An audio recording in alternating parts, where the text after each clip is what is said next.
Southwest Premier, Cobden has continued their unbeaten run, defeating Camper down by 6 wickets. But the Lakers, they found themselves in trouble at one stage there.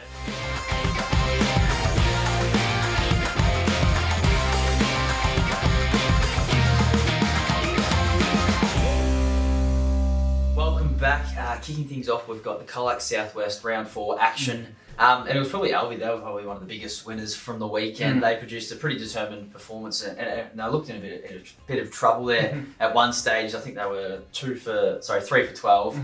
But then Tim McKay, he really praised his side's, I suppose, resilience to kind of fight back and I suppose, produce a respectable total in the end that was defendable. Andre De Lorenzo, he led the way with 47 and Will Mulger also chipped in with a handy 20. Yeah, and I spoke with Tim McKay on the Friday for the preview for the game and sort of looked at, they probably had struggled with the bat a little bit. The top order was going quite well, but that middle order was struggling to kick on and they completely reversed that really. And Tim McKay was the man to do it. He came in when the Swans were 4 for 64 and led from the front with the high score, getting 69 from 91 deliveries.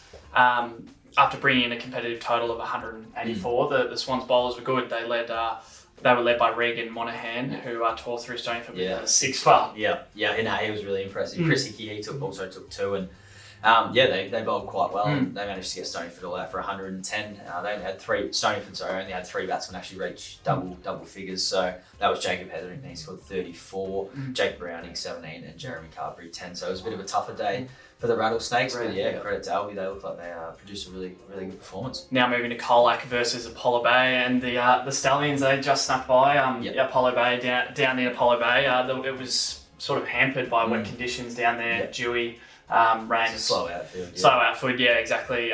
Which made it for a low scoring game. I mean, the Stallions started quite positively with the bat, while being very undermanned. There were quite a few outs. Charlie Surin was the man that got the gig at the top of the order, and he's had some solid scores a bit lower down, so was managed to get the promotion. And stepping in for Will Riddell, who missed with a wedding. And they were in a bit of, as you said, they were in a bit of trouble at one stage there. Colac, Colin Spence was dismissed, and they were 4 for 48, and then they lost another 2 quick wickets within 1 run, and that was Sam Mulger, who was on 43. So they had few new fresh batsmen in at the crease, but it was Eamon Spence and Archie Miller. They worked really hard. They put on a 42-run partnership and then a 36-run partnership between Lavish and Ryan Mulder for the 10th wicket. So that was pretty important for them. And then in the bowling side of things, Sam Mulger, he came on to bowl.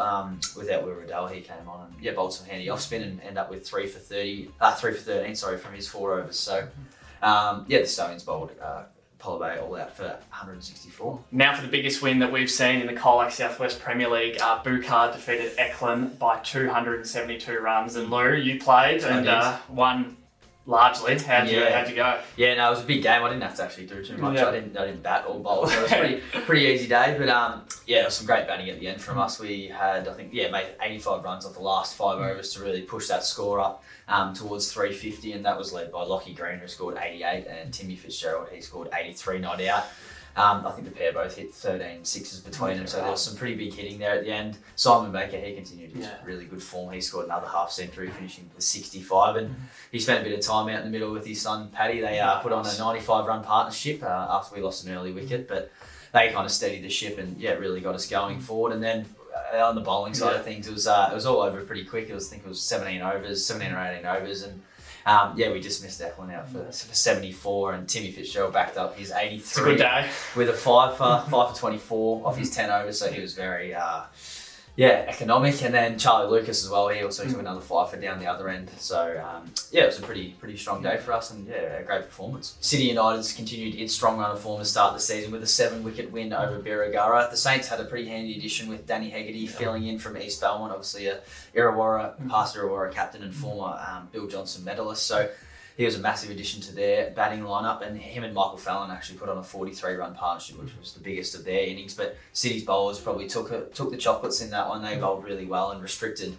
Birregurra to 167, and in particular the last 4 batsmen they dismissed for 25 runs. Yeah, well, it was Hayden Johnson who was the man with the ball. He took figures of 5 for 34, but I've been really impressed with City United's batting. I think they were sort of up and down, inconsistent last year, and that probably showed with where they finished on the table, but that looks a little bit more solid. I mean, they took their time to get to the 167, but Sam Cardinal, he sort of knocked him around and really steadied the ship. And then it was Rani Jamieson and Nathan McNamara as well, who nice to see Rani back in the runs. He's having a good year, and obviously Nathan McNamara had that 90 on, 90 out, not out early on. So they're looking much steadier.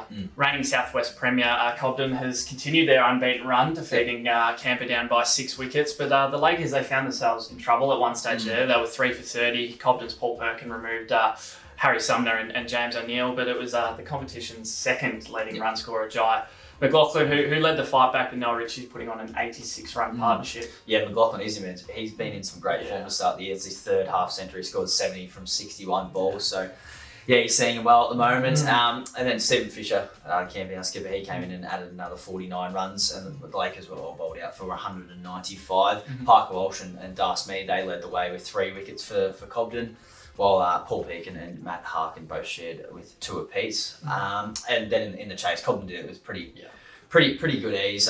Campbell Walsh scored 38 runs. Matty Kemp added 65 after making a half century last week, and young Eddie Walsh added 40 not out. Polmonitas won its second game in a row, dispatching Warndoo in pretty impressive fashion. They dismissed the Tigers all out in 36 overs, and it was only Warndoo skipper Tyler Mungine that managed to exceed over 20 runs. He made 27 from 48 balls, and the Tigers score of 92 was limited from some pretty impressive bowling from Polmonitas. Roshan Fernando, who took 2 wickets, and also Larry Fernando, who ended with 4.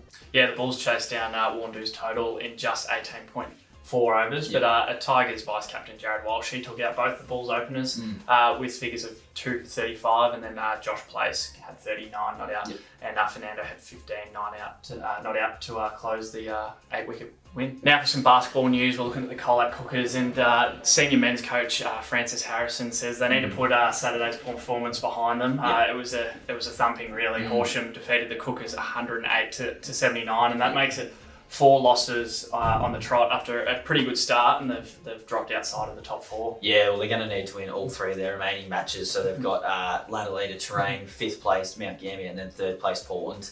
So it's not an easy run home to try squeeze into finals there. But Harrison said his players are really looking forward to the challenge.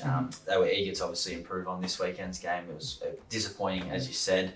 But he said, they just got outclassed by a better side there on Saturday. But for the women's, they're in a pretty similar boat as well. They're still in the top 4, but they've had a few losses now. I think that's 3 in a row. They went down to Horsham on Saturday, and it was a pretty big turnaround for Horsham. Colac beat them earlier, just last weekend by 7 points. So it was a 26-point turnaround from them. But for Colac, Indy Cameron, she led the way with the scoring with 25 points in the 79 to 69 loss. Moving on to tennis, Colac Lawn, they've continued to be probably a bit of a surprise pack in this year's A-grade competition.